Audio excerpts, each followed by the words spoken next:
देखो a minus B का whole square formula आपको ये पता होता है, याद भी है।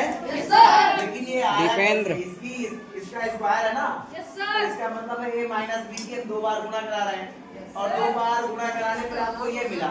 तो गुणा कराने की 2 विधियां आपको मिलती हैं। एक क्या होती है कि किसी एक पद को हम तोड़ लेते हैं, विभक्त कर लेते हैं और दूसरे में जो गुणनखंड होता है उसमें हम गुणा करा लेते हैं। एक विधि ये होती है।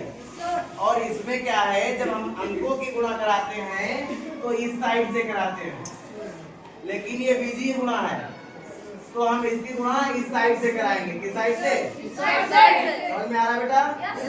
हम इस साइड से कराएंगे। ओके, अब यहाँ देखते क्या है आप, देखिए a और a की गुणा कराएंगे तो क्या हो जाएगा?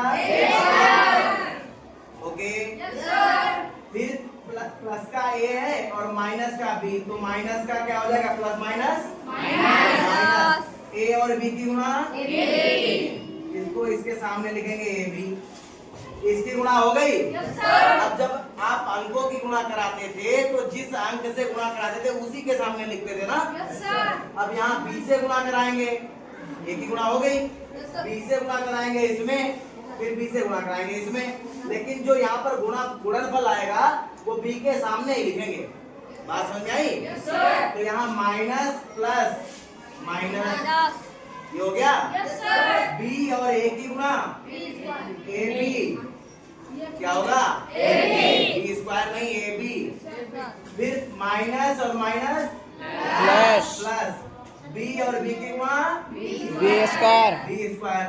अब इसको हम जोड़ लेते हैं। क्या कर लेंगे? a स्क्वायर आया, माइनस का a b जोड़ देंगे, माइनस का 2ab।